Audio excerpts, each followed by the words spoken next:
Welcome everyone. You should be seeing the screen right now, what's missing in your marketing. So we are ready to get started.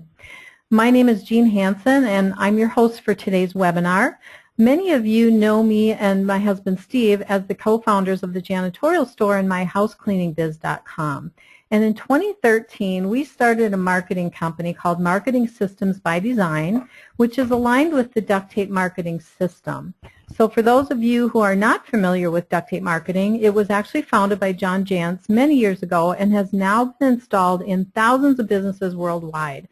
I've been a follower of duct tape marketing since 2002 and have now become a certified duct tape marketing consultant. In fact, the only certified consultant in the cleaning industry.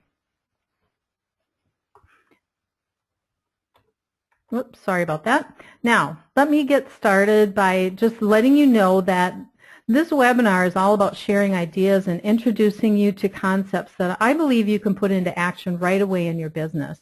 And just to let you know that at the end of the webinar, I will be telling you about a brand new marketing membership that includes lifetime access to our new site at a really great price. And I'll be sharing how 5 people will be able to get the 2 free books that you see on the page here. One is John's book called Duct Tape Marketing, and the other one is one of the best networking books that I've read, and it was authored by my friend Teresa Thomas, and it's called How to Tap into the Power of Win-Win Connections. So that's all I'll say about it for now, so I'll tell you more about it at the end. But in the meantime, just sit back and get ready for a ton of information that's going to help you get a handle on what's missing in your marketing and what it takes to be successful at marketing. And for those of you that are wondering, we will make the recording of this webinar available for viewing for a limited time, so we'll send you the link in an email when it's ready. And one more thing, I am packing a lot of information into the next hour, but we should have time for a few questions at the end. So I do invite you to type your questions into the question box, and we'll try to get to as many as we can at the end. And if you hear me pause for a moment in between slides, just know that I'm probably taking a sip of water. My voice is a little bit hoarse today, so bear with me. Thanks a lot. And now we're ready to get started. So one of the things I like to start with is the definition of marketing, because I found that when I ask people the definition of marketing, I get a different answer from everyone. So the definition that I'm going to suggest to you really simplifies marketing and frames what we're going to talk about during the webinar today.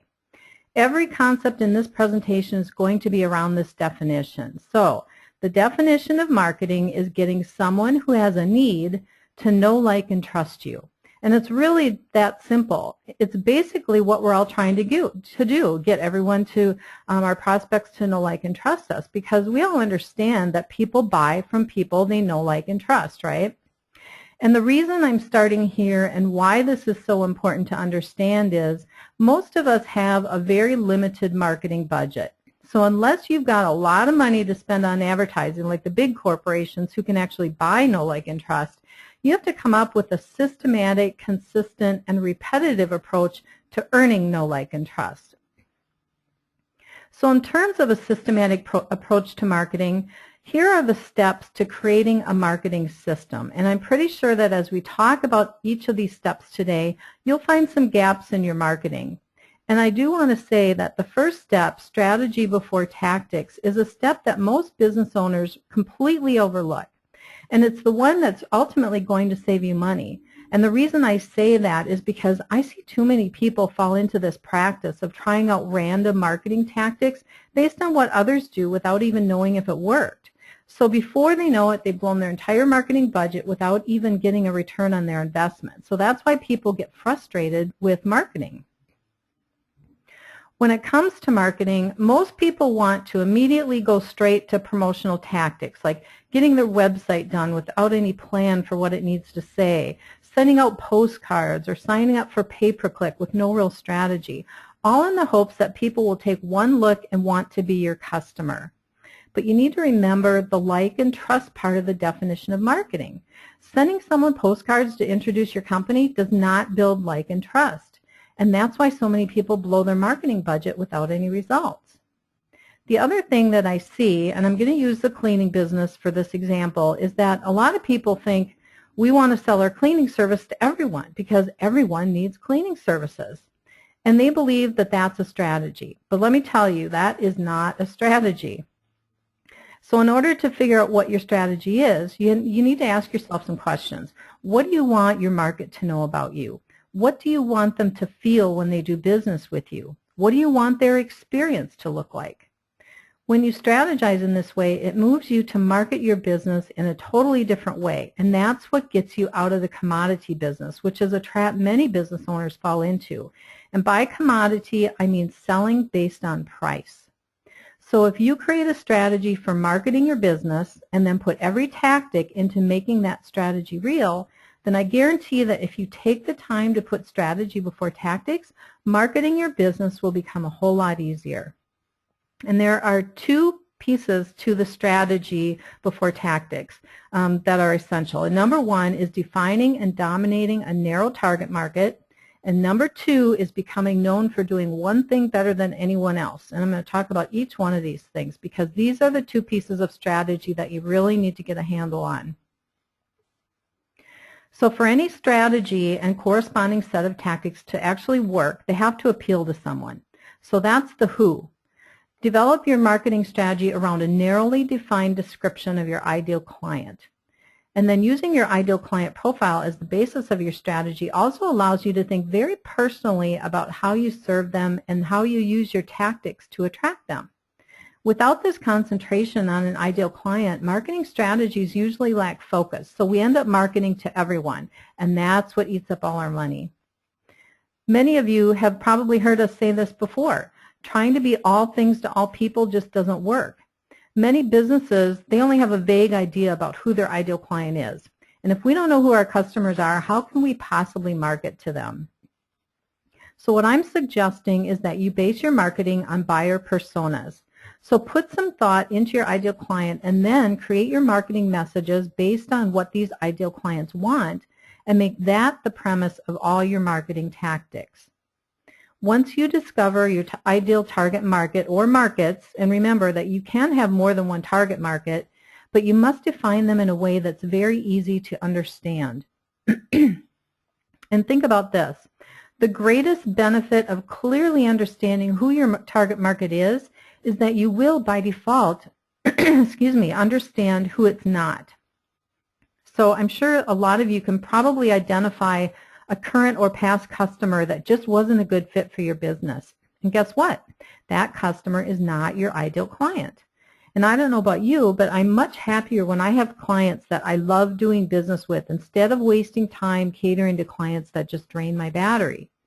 So focusing your marketing on a more narrowly defined ideal client is really the best way to grow your business instead of thinking of your target market as basically anyone who has money.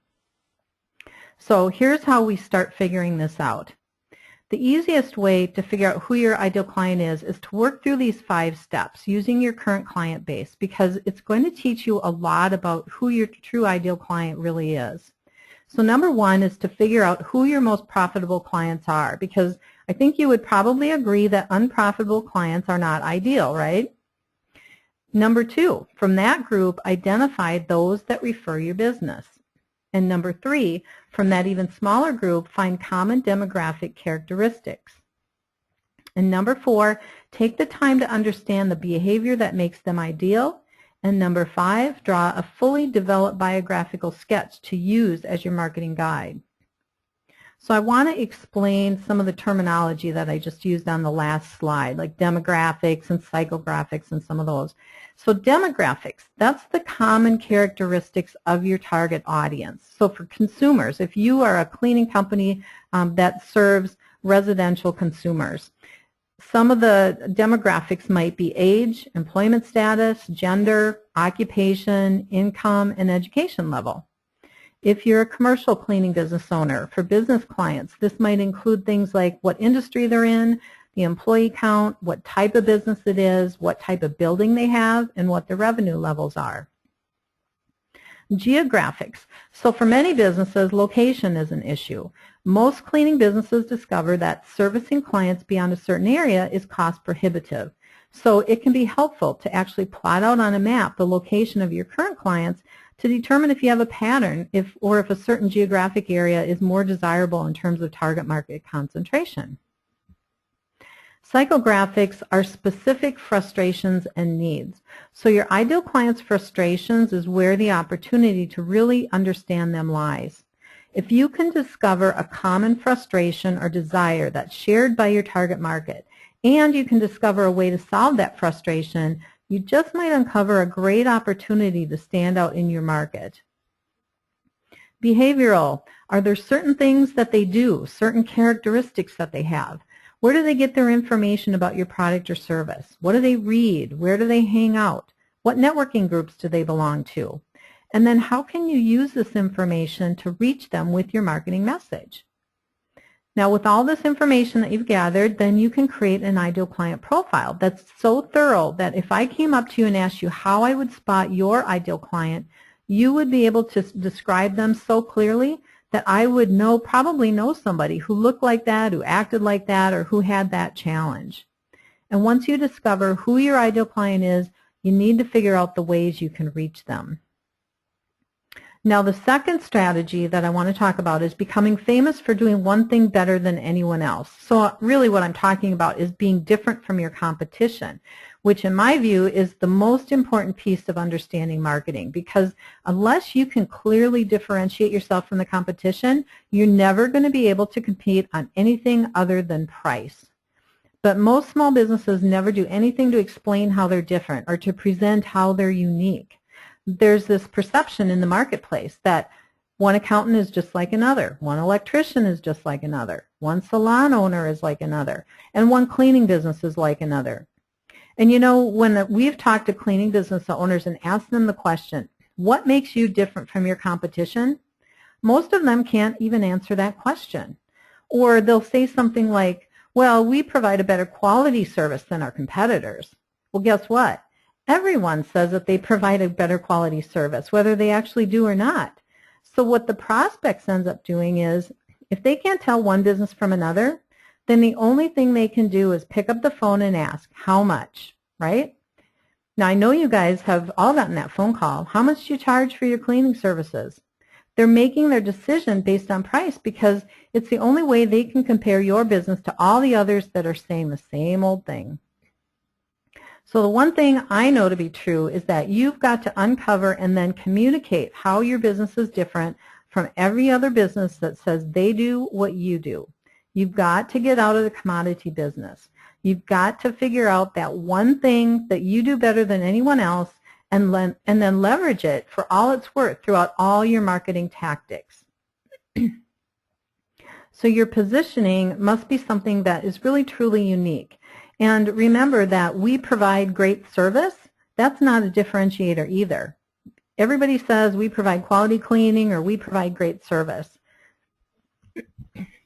But I'm willing to bet that none of you on this webinar thinks that you actually provide crappy service, right?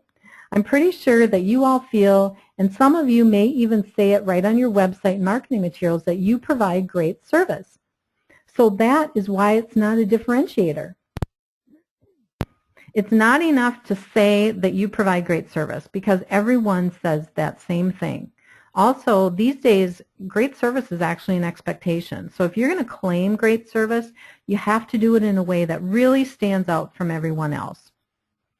And the other thing to keep in mind is that your market has to value your positioning. So in other words, whatever your difference is must be of value to your clients. Just because you're the only cleaning company in town that wears purple hats, that's not a differentiator that actually adds value or is important to your clients. So how do you figure out what is important to your clients? Well, the only way to really get inside your customers' heads is to talk to them. So here are the questions that I recommend you ask your clients. What made you decide to hire us? What's one thing we do better than other companies like ours? What's one thing we could do better? Would you refer us or do you refer us? And if you would refer us, what would you say? Now, the one thing I recommend you don't do is to send this out in an email blast. It's really better if you can sit in front of them and ask these questions, or at the very least, talk to them by phone. And if they say things like, well, you guys provide great customer service, well, that's not good enough. Have them give you an example or say, tell me about a time we provided great service. One of the things that I've found in doing this with clients is that when you dig deep enough with these questions, your best clients will give you what you need to figure out what makes you different. And that's because most of the time we don't really know what our customers appreciate. We feel like we need to talk about all the big things like quality service or freeing up your time for other things. But most of the time what our customers really appreciate is something that we might think of as a little thing. It might be something that we don't feel is a big deal, or you might think that everybody must be doing that. But what you may find out is that it's something that you do better than anybody else. And that's what you need to tap into and make as a significant element of your marketing strategy.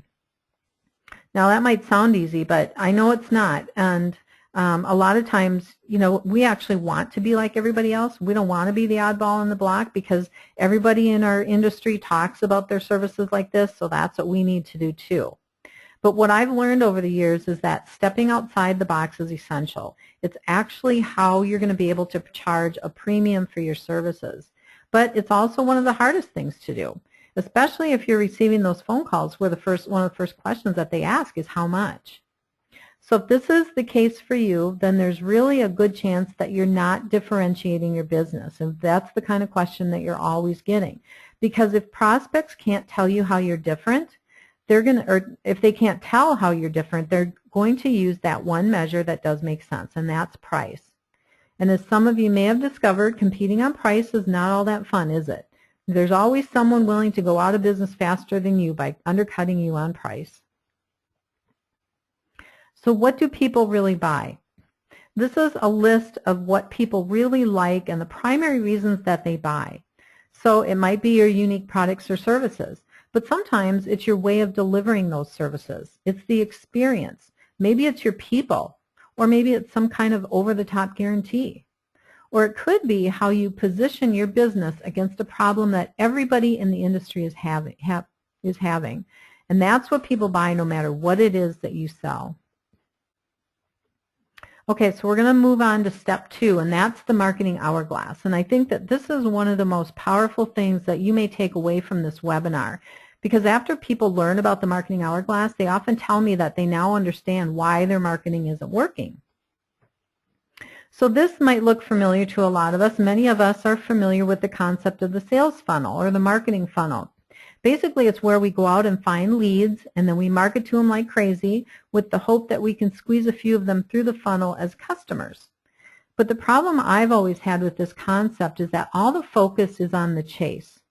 So what I want to suggest is that if more businesses, instead of spending all their time and energy on finding new leads, would actually spend more of their time on converting more leads, then providing a memorable customer experience, then they'd spend a lot less time and money chasing prospects with expensive marketing tactics.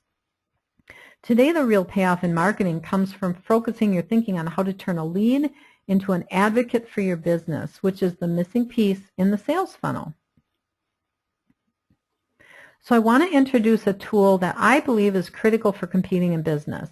Now, the top half of the marketing hourglass resembles the sales funnel concept from the previous slide, but the expanding bottom half adds more focus on the total customer experience that really ultimately leads to referrals and marketing momentum.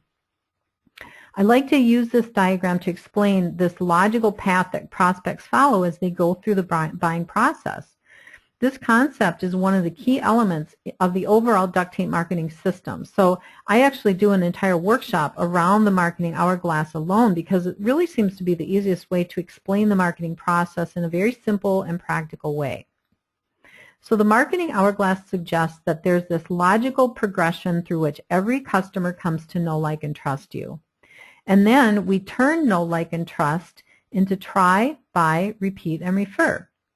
So what you need to do to move them through this buying process is build the tools, create the content, the processes, the various touch points at each one of these levels so that as people move through the buying process, they not only come to know us, but they eventually become an advocate or a referral source for our business. So let me just briefly explain each step of the hourglass. The first step is know. So this is the initial introduction to your company, which is normally done through your advertising messages and through your elevator speech when you first meet someone. It's the point at which also a referred lead discovers you.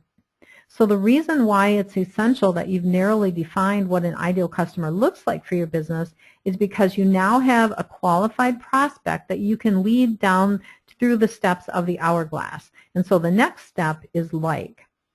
So once a lead is aware of your company, they should be led to dig a little deeper to see what's behind the ad. And again, this is why differentiating your business is so important, because unless your initial messages that they see about your business speaks to their pain, they're not going to have an interest in checking out your business any further. So this is where your website and blog come into play, so that they see what your business is all about. These types of things really set the tone for a deeper connection. If you don't have a defined process for allowing prospects to get to know more about your company without the opportunity to check you out or lurk a little bit before pulling out the credit card, prospects tend to hold back from becoming customers. The next step is trust. When a prospect is ready to learn more, they may like your Facebook page or sign up for your white paper, or maybe even agree to a coffee meeting after meeting you at a networking event. So this is where you really need to put some time and effort into nurturing your new prospects. So it may mean interacting with them on social media. It may mean creating expert content on your website so that they feel like you know what you're talking about. And it may mean working on your SEO so that when they search for you online, they're finding all sorts of information about you, because the more they find, the more they'll trust you. Moving on to try. One of the best ways to ensure that qualified prospects evolve into clients is to create a way for your customers to sample your business. So the use of trial offers, evaluations, audits, unique guarantees, or anything that provides the prospect with the ability to basically sample your products or services before making what may be a costly purchase, it can help make a prospect much more comfortable with their purchase. And it also allows you to demonstrate how you work. So think about how you could fill the try portion of your hourglass so people can experience your business before making that final decision to buy. Okay, so now we finally get to sell our products and services, which is the buy portion of the hourglass. Now, a lot of people don't put a lot of thought into creating a buying experience. They just look at it as a transaction. You provide the service and they pay you. But how you orient your customer once they say yes is really a key hourglass touch point. How you deliver the service, how you communicate throughout the process, how you communicate after the service has been provided, and even how you ask to be paid are all things that determine whether you're referral worthy or not in the eyes of your new customer. Repeat. If you do a good job with the buying stage, you're actually halfway towards tapping the repeat phase, which is huge when it comes to cleaning services because you're looking for long-term customers. So the key factor in creating repeat sales, long-term loyalty, and providing additional services to your new customers is to make certain that your customers are getting the best value from your products and services. When somebody buys your service, commit to teaching them the proper ways to get the most from it. You can teach them how to move up to the next level of service, or why they need your add-on services like specialized floor care or window washing services. So create some kind of a process for getting repeat sales. And people who become loyal repeat customers will naturally move to the last step of the hourglass, which is referrals. You want your customers to become such total advocates for your business that they basically become an uncompensated sales staff. And you'll know you've built a complete marketing hourglass when referrals become common within your customer base. So the ultimate goal is to lead every customer to this place. In this stage, you should focus on making it very easy for your advocates to refer your business. Even if referrals are flowing freely from your lead system now, there are ways to facilitate even greater amounts of referrals, and I'll talk a little bit more about how to do that later in the webinar. Now here's how most people's marketing hourglasses look. They run an ad so that prospects will call them so that they can sell their cleaning service. They want the prospect to go from no right to buy. Most small businesses spend their money on advertising to get people to know them and then assume that they can skip all the steps in between to get prospects to the point of buying, even though they've heard of the concept of know, like, and trust. And then once they actually get someone to buy, they're assuming that their new customer is going to refer them without having to do any nurturing or without it doing anything to support them.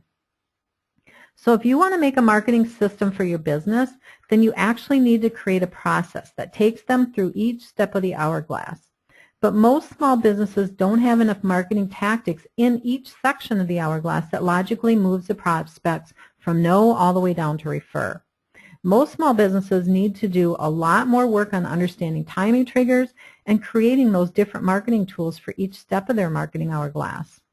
Most make the mistake of spending all their money on the next marketing idea of the week, which only fills that no component. So that's why most people struggle so much with marketing. So as you think about how you're going to fill the gaps of your marketing hourglass, I want you to think about this. If you hold a customer's hand for 90 days, they'll be loyal for life. So think about using this as one of your core marketing strategies so that the marketing doesn't end after you've made the sale. All right, so number 3, I'm going to talk about a topic that many of you may not even want to hear about or maybe think that it doesn't apply to you. And that's the concept that you might have heard before, and that is that content is king. So let me explain why it's important that you create and publish content. When you want to learn about something, or if you want to learn about a person or a company or a product or a service that you want to buy, or maybe even a challenge that you have, what do? Well, if you're like me, you turn to Google because it's really become the expectation that this is where we're going to find the answers to our questions. So as business owners, we need to start producing content that's going to be found by these people searching for what we have to offer. And I don't care what you're selling. It could be shoes, it could be legal services, it could be residential cleaning or commercial cleaning. Most purchases involve some element of online search and consumption of content. Even if they were referred to your business, what do? They go online and start looking for more information about your business. So when it comes to content, if you want to think about it in terms of not just for search engine optimization, you want to think about different forms of content that has different intent. So you need content that creates awareness. You need content for building trust, for education, for engagement, and for conversion. And what you see here are several different forms of content that you can create for each of these different areas because content really drives this customer journey. So examples of content that build trust might be online reviews, customer testimonials, and how-to articles. Educational content could be ebooks, video demonstrations, workshops, or just creating FAQ pages on your website. And examples of content for engagement could be interviews, contests, and social media interaction. And then the next step is to figure out all the places you can put your content. Obviously, you'll be using your website and blog for some of your content, but there are lots of other ways to deliver content. You could create a podcast. You can create YouTube videos and SlideShare presentations. You can send out an email or print newsletter, downloadable ebooks or white papers, guest posts on strategic partner blogs, webinars, infographics, even offline content. You want to think about all the ways your prospects and customers might consume your content. And then the good news is that a lot of this content can actually be repurposed. So you could turn an article that you wrote into a video or a SlideShare or even an infographic. Or you could take several articles and turn them into an ebook. So you're not always having to create brand new content for all these different purposes. So here's the one thing I know about content. An educated customer is always a better customer. The more they understand what you stand for and what your methodology is, the better fit they'll be for your business. So in my viewpoint and in the viewpoint of duct tape marketing, creating the right content is worth the investment to attract your ideal customer. Number 4 is create a total web presence. There was a time just a few short years ago when small businesses finally decided that they had to have a website to supplement their marketing efforts.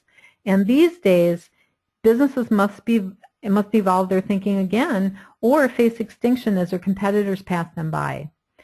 There's been this onslaught of social media sites that's really radically changed the way marketing has evolved. And if you don't get on board soon, I believe that you're going to be left behind in the dust.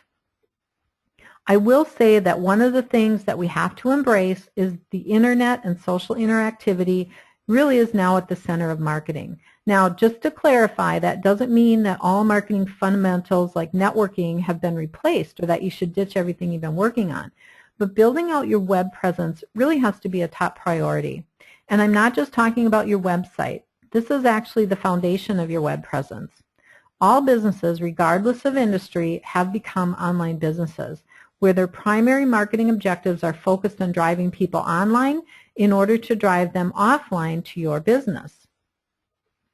So here's the model. Your website is in the middle, and all this other content is out there and optimized, pointing back to your website. So if you're still looking at your marketing efforts in a more linear way, with online tactics falling somewhere on that line, it's really important that you change the way that you view that model, because today's business owner must market their business by building from the center first. That's the only way to create a strong foundation that you're going to need to allow you to be found online where your customers are searching. So we talked about the importance of content, and your content platform is what's going to drive a lot of your organic SEO. Also, when people find your website, you need to have a way to capture leads so you can continue to market to them through email. Your social media marketing not only needs to help you connect with people and draw links to your site, but it also needs to help you amplify and create more awareness for your content. So once you have those pieces in place, your online advertising can then go to work, because the idea is to push people towards your great content, which I'll talk more about when we get into advertising. Mobile and what's going on in local search is very important today for many types of businesses, so you want your website to be mobile friendly. And then finally, make sure that you bring it all together with analytics so you can figure out exactly how to optimize and improve your conversion rates, and then make the experience even better based on what you learn. Number 5 is the inbound lead generation trio. So we've been talking a lot about online marketing, but I do want to say that lead generation is not all done online. Online delivers a lot of lead generation opportunity, but it's essential to your lead generation system that you also add advertising, public relations, and a systematic approach to referrals. So the inbound lead generation trio is advertising, public relations, and referrals. If you want to be most effective with lead generation, then including a strategy for each of these is necessary, even when it comes to advertising, since that's where you can really blow your marketing budget if you're not careful. So let's talk about each one of these, and we'll start with advertising. A lot of people balk at the idea that they should even advertise because they don't want to spend the money. But the thing about advertising is that, yes, it does have the highest cost and lowest credibility, but it's the only lead generation tactic that you control completely. You control the timing on when it'll be released. You control who sees the message, so you should only be targeting ideal clients. That's where you're going to save some money by not marketing to everyone. So when you match a very personal message in your advertising to a very select audience, you get a far better response. Plus, again, it costs a lot less for very targeted advertising messages. Advertising should also be used in trackable ways to promote awareness of your education-based content like white papers, videos, and audits. Notice I didn't say it should be used to make a sale. So what drives trust building these days is educational content like ebooks or white papers, how-to videos, and blog posts. Advertising is a great way to help get that content found and consumed once you've gone to the effort to produce it. So two-step direct response. We put a lot of pressure on our ads to sell our products and services. So what I'd like to suggest is that if we change the message of our ads from trying to get people to buy right from the ad, we'll be a lot more successful. So instead, create your ads to generate a qualified response or action, not to make a sale. So for example,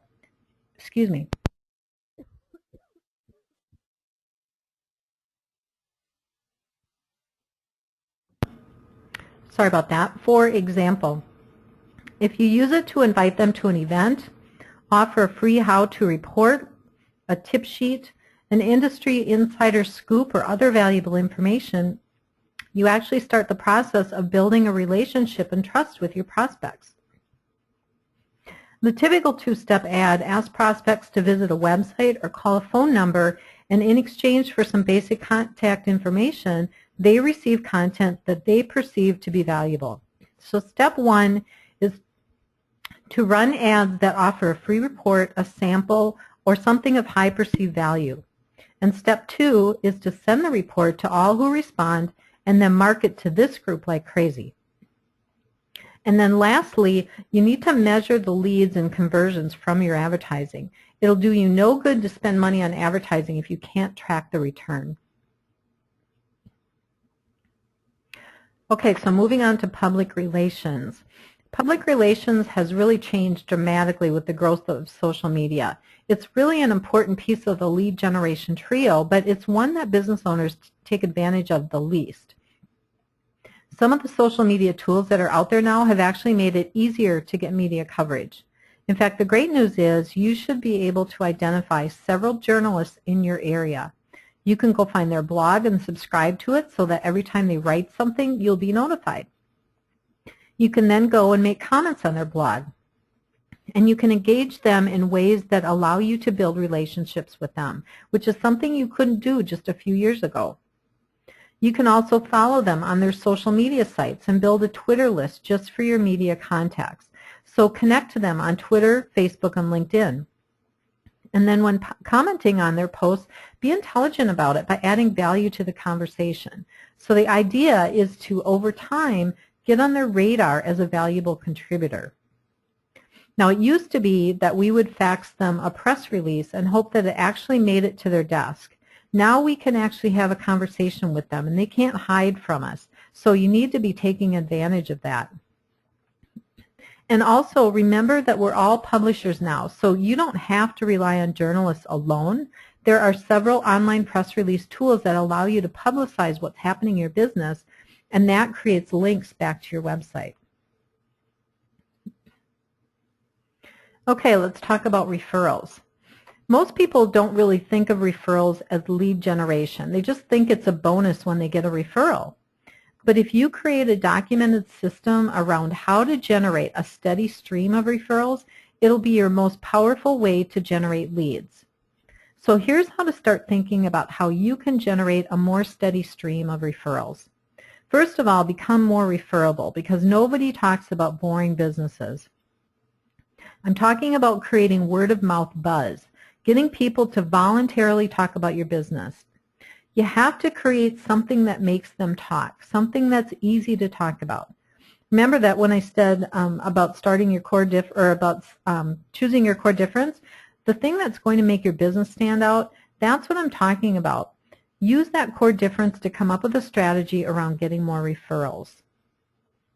You want to target referral sources. So look at your customers very carefully. What's the profile of a customer that's already referring your business? Find that out and focus most of your attention on that kind of customer by making it easier for them to refer you. And then strategic partners should be another focus of your attention, because you'll be able to get in front of a larger group of your ideal clients. So for example, a local plumber might have the same target market as you, but he provides a different type of service. So if you had a strategic partner like that, you could promote his business to your client base, and he could do the same for yours. And then educate your referral sources. I'm guessing that a lot of you have probably gotten a bad referral. I know I have. A type of customer that you really don't want to do business with. And you know what? It was probably your own fault. We shouldn't ask for referrals until we explain to our referral sources how they would spot our ideal customers. You want to tell them exactly what an ideal client looks like for your business. And then you want to motivate your referral sources. Money for referrals isn't usually the best motivation, but a creative kind of offer that turns referring business to you into a game is a great way to motivate your referral sources. So maybe you could come up with a series of offers that keep it top of mind. Maybe they can earn something like gift certificates to their favorite restaurants, or maybe find a way for them to earn a donation to their favorite charity. We actually did this with one of our strategic partners. They actually didn't care about earning income from referring our business, But when I suggested that they sign up for our affiliate referral program and donate all their referral income to Cleaning for a Reason, they suddenly became very interested. They thought it was a great idea. They wanted to refer us, and now they could and help others at the same time. So brainstorm things that really keeps your referral program top of mind and that keeps people motivated to want to participate, even if it's just marketing materials that they can easily hand out. When we started Marketing Systems by Design, two of the first people we talked to about it was our accountant and our financial advisor. They both work with small business owners and thought it was such a great idea that they both asked for marketing materials that they could keep in their office so that they could give it to clients when they came in. So even your most diehard champions who want to refer business to you can really be helped by just having a few tangible items to hand out, even if it's just a business card. And then the last thing with referrals is to follow up. One of the biggest referral motivators there is following up and voicing your appreciation. So make sure that you tell the people who refer your business how much you appreciate the fact that they've taken the time to send you a referral. And make sure you also communicate what that meant to you personally. If you can tell them you converted that referral to a client, it lets them know that they're helping you grow your business. You may not realize it, but people get a lot of personal satisfaction out of knowing that their referrals are helping other business owners. So when thinking about referrals, put some thought into each of these points and then document the process. Number 6 is to make selling a system. Most people don't have a lead conversion system. In other words, a systematic approach to closing sales. When the phone rings, what do? You actually generated a lead, so now what do you do with it? Most people leave it completely to chance, and I'd like to suggest that you should create a very systematic approach to lead conversion. So what is your actual next step in the process after the phone rings? Have you actually given any thought to how you're going to systematically relay the information on how you're different so that you can convert them from being a prospect to a client? You might want to start by thinking of it as giving a client presentation. Prepare what you want to say to each person that contacts your business ahead of time in a systematic way. Now, if you have a long sales cycle, like many commercial cleaning companies, do you have a set of processes so that you can nurture those leads so you keep in front of them on a regular basis? Because remember, a lot of these prospects need time.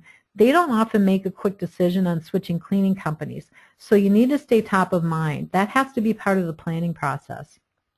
And then what about after the transaction? Is there a way for you to do monthly touches after they've become a client? One of the ways we did our monthly touches with clients and prospects was with our print newsletter. We were very consistent with it, and they loved it. And for our commercial clients, we used to put extra copies in their break room for the employees to read, and that usually led to more referrals. Either they had a spouse who worked at the business that needed cleaning, or they would ask us if we did residential cleaning, which helped us grow that side of the business. And remember when I talked a few minutes ago about keeping top of mind with referrals? We use part of our newsletter to talk about our referral rewards program. So every month they got a reminder that we were always looking for referrals. Okay, so here's the last piece of the system that I'm going to leave you with. But before I talk about the calendar, I do want to acknowledge that by now your head might be swimming with everything I've been talking about during this webinar, because I packed a lot into the hour. So usually when I talk to people about this system of marketing, they say something like, wow, you know, I need to go back and redo everything, or I haven't been doing any of this stuff and I'm so overwhelmed I don't even know where to begin. And I get that, because usually when I'm overwhelmed, I sometimes will go into shutdown mode. I'll just sit at my desk and do nothing. So if you're feeling that way right now, I want to give you a couple ideas on how to use your calendar to actually start implementing the things that I talked about today. So the first thing I want you to realize is that you don't have to do everything at once. So what if we looked at mapping out a calendar of all these things? So let's say you decide after listening to this webinar that you finally need to get that blog started that you've been putting off for too long. Well, my guess is that your challenge is going to be what to write about. It's one thing to set up the blog, but what the heck are you going to fill it with? So what if that was your challenge? How are you going to approach it? How are you going to get even started? That's where your calendar comes in. And the first thing you want to do is break your blog into monthly themes. So you would start out by mapping 6 months or a year on the calendar. And once you have the themes, then you can start planning the weekly posts or every other week posts and put that on the calendar. Another use of the calendar is to schedule marketing appointments with yourself. Most of us don't carve out specific time to work on our marketing. We just tend to fit it in as we have time. But the bigger your business gets, the busier you get, and the more you seem to put marketing on the back burner. So what if we started looking in terms of making daily or weekly marketing appointments? What happens when we get people started thinking this way and to start scheduling their marketing appointments is that at the end of 6 months, suddenly they've built an entire system, or at least they have the pieces in place and can actually start building some marketing momentum rather than just always reacting to whatever seems to need your attention at the time. So when it comes to marketing, the only way to really be able to implement a complete system is to start living by the calendar. And what about creating a marketing budget? I find that so few business owners actually do this. They just throw money at tactics that someone said they should try. So you want to start taking a look at the lifetime value of your customers and just what it costs to acquire a new customer, because these things will help you determine what your marketing budget should be and if the money you're putting into marketing is actually generating a return for your business. Once you start analyzing your marketing in this way, you're no longer going to look at it as a cost to your business, but an investment. So if you get to the point where you can say, I know that if I invest $5 in marketing, I'll get back 10, then suddenly this idea of marketing as an investment makes a lot more sense. So those are the 7 steps for small business marketing success. And I'm guessing I brought up several things today that are probably missing in your marketing. Now I know you've heard that phrase, you don't know what you don't know.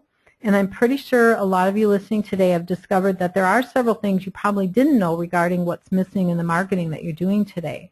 Now, while this may be hard for some business owners to think about, I really believe that marketing is not only a system, it may be the most important system in any business.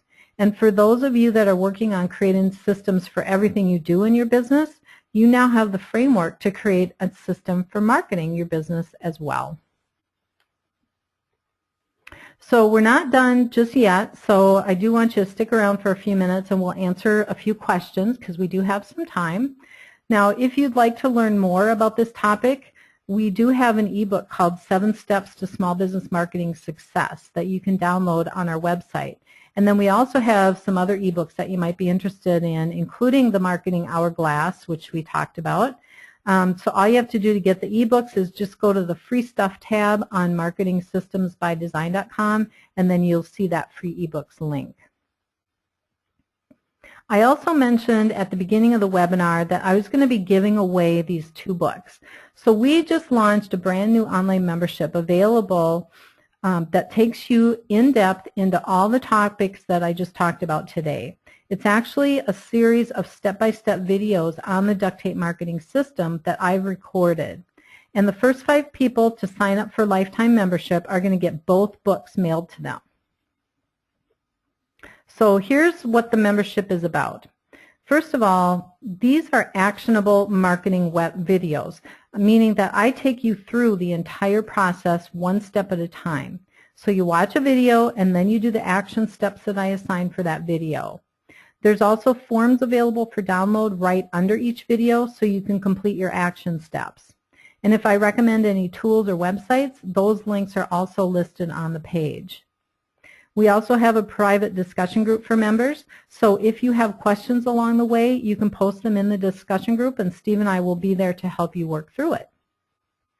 So there are 10 sessions in all with anywhere from 2 to 4 videos per session. And when you're done with the Duct Tape Marketing Catalyst program, we actually have 2 more programs for you called Total Online Presence and Referral Engine Pro. So these are programs that are normally sold separately, but we're putting it all on the site for members to access.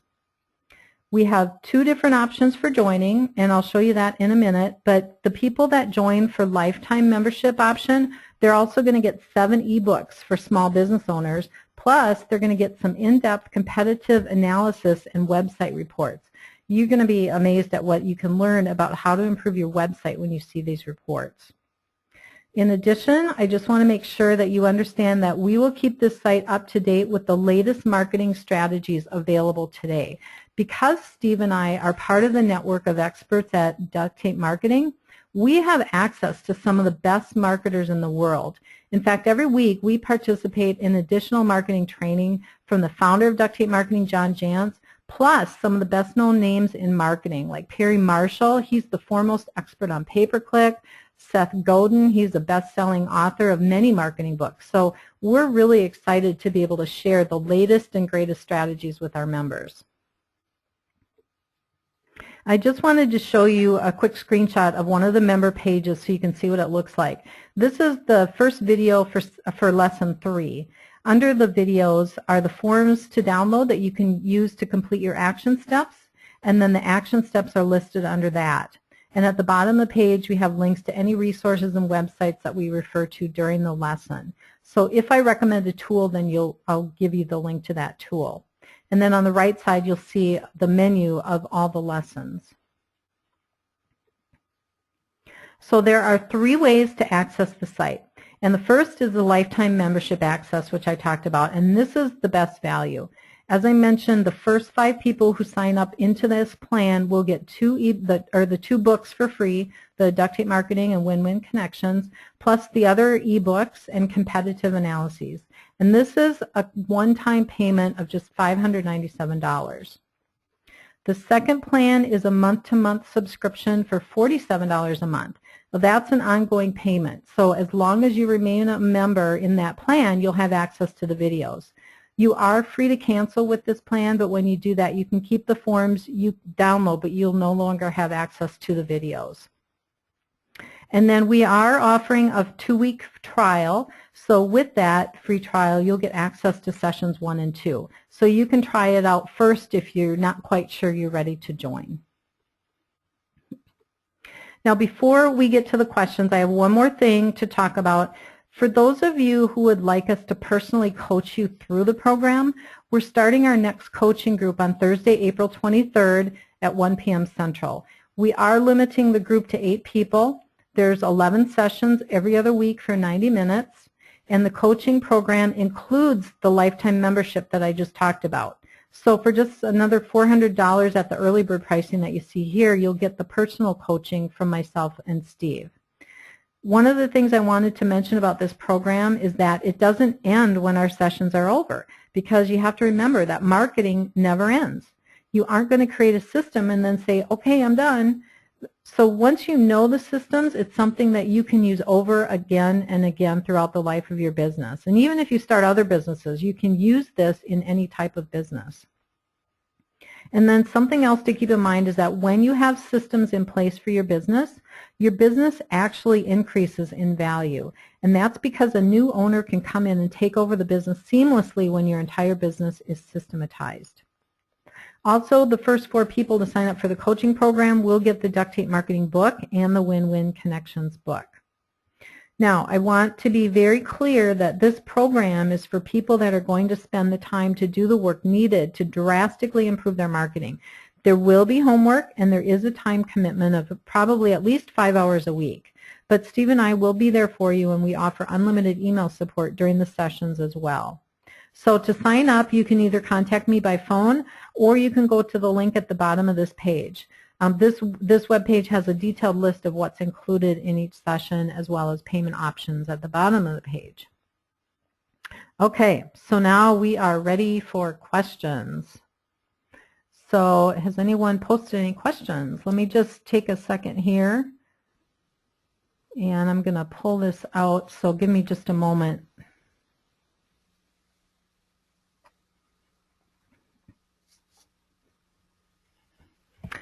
Okay, if you have any questions, now's the time to ask. You can just type into the box. I do have a couple here. Will you email this info so we have it? You will be getting an email follow-up that will give you the link to the recording of this, yes.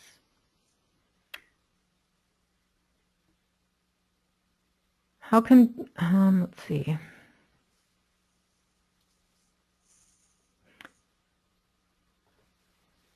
I believe in the clean.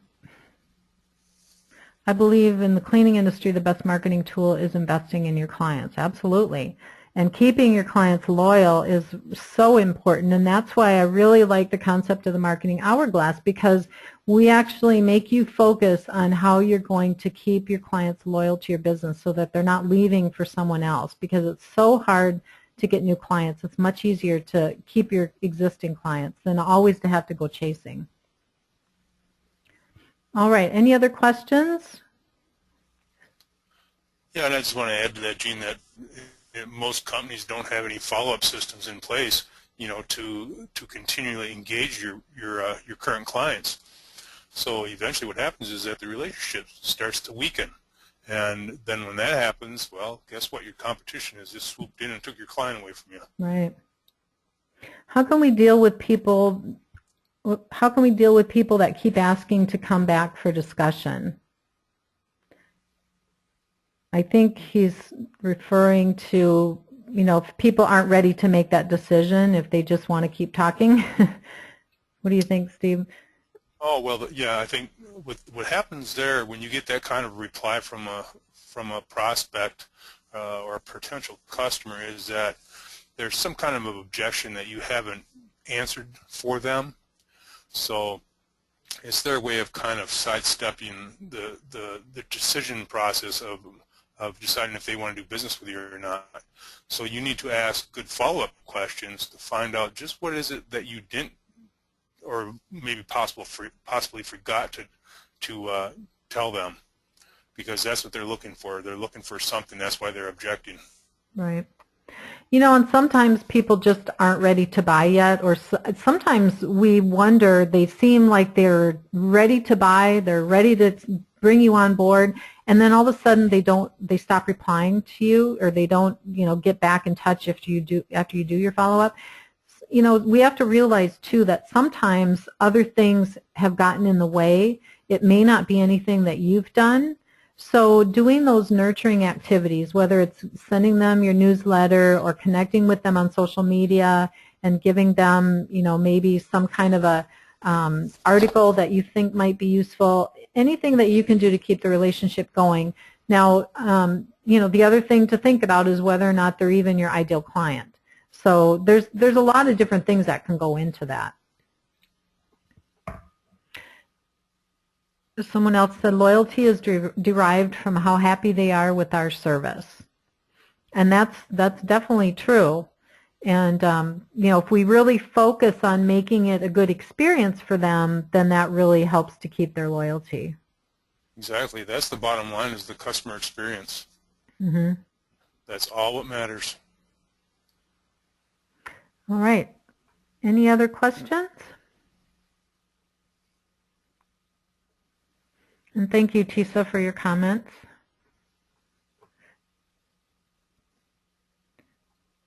I'm not sure I understand the question. Chris, do you have referrals for web designers? Yes, we do. We have a team that we work with.